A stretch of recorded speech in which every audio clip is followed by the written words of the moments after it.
Hello. અત્યાર સુધીના મારા વિડીયોઝ ઇન્સ્યોરન્સ, ધર્મ અને અન્ય વિષયો પર હતા.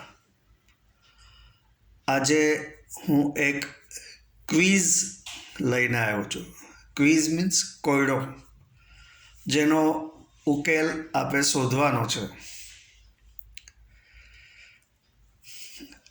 એ પહેલાં એક વાત કહી દઉં કે આ વિડીયોને અંતે હું ઇન્સ્યોરન્સ બાબત થોડી ટિપ્સ આપીશ, જે કોઈને પણ ઉપયોગી થઈ શકે. આ ક્વિઝ ગુજરાતીમાં બોલીશ, પરંતુ અત્યારના બધા બાળકો મીડિયમ ઇંગ્લિશમાં હોય છે, એટલે સાથે સાથે પાર્ટલી એને ઇંગ્લિશમાં પણ વ્યક્ત કરીશ. તો let us start the quiz. 25 કપડાની નાની નાની થેલીઓ છે. એ દરેક બેગમાં 25 સિક્કાઓ ભરેલા છે. આ સિક્કાઓ રંગ, રૂપ, સાઇઝ બધી રીતે એક સરખા જ સિક્કાઓ છે. પણ એક થેલીમાં માત્ર ખોટા સિક્કા છે. ખોટા સિક્કા અને સાચા સિક્કામાં દેખીતો કોઈ તફાવત નથી. માત્ર સાચા સિક્કાનું વજન 10 ગ્રામ છે અને ખોટા સિક્કાનું વજન 5 ગ્રામ છે. હવે આટલો ભાગ થોડો ઇંગ્લિશમાં કન્વર્ટ કરી દઉં. There are 25 cloth bags, each containing 25 coins, which are identical in all respect except the weight criteria. The weight of true coin is 10 grams and false coin is 5 grams. હવે તમને ડિજિટલ વેઇંગ સ્કેલ આપવામાં આવશે, વજન કાંટો. તમારે માત્ર એક જ વખત વજન કરવાનું છે અને બતાવી આપવાનું છે કે કઈ થેલીમાં ખોટા સિક્કા છે. You are allowed to wait once only the way you want, and you have to find out which bag contains false coins. So use your brain. This is a brainstorming question. You may take help of Google. મને ખબર છે કે અત્યારની generation બહુ મગજને તસદી આપ્યા વગર સીધું ગૂગલ ખોલે છે. Try it. હવે ઇન્સ્યોરન્સ વિશેની ટિપ્સ. મેં અમુક યંગસ્ટર્સના લાંબા ગાળાના હાઈ વેલ્યુ એટલે કે 50 લાખના ઇન્સ્યોરન્સ લીધેલા છે.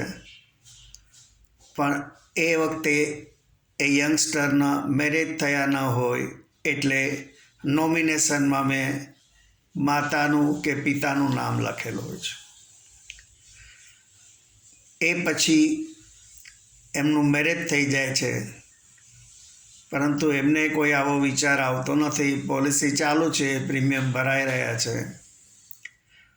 હું એમને હંમેશા કહું કે હવે મેરેજ થઈ ગયા છે, નોમિનેશન ચેન્જ કરી નાખો.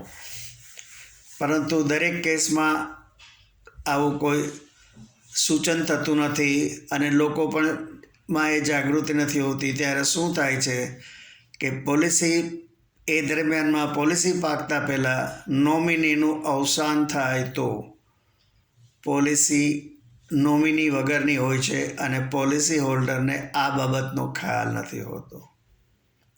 હવે જો પોલિસી હોલ્ડરનું ડેથ થાય તો એક ઘણી જ મુશ્કેલ પરિસ્થિતિ ઊભી થાય, આપણે માનીએ છીએ કે સીધું સાદું એ વ્યક્તિનું અવસાન થાય તો એની પત્ની જ નોમિની ગણાય, પણ ઇન્સ્યોરન્સ કંપની એ રીતે નહીં લે અને ઘણી મુશ્કેલીનો સામનો કરવો પડી શકે એમ છે.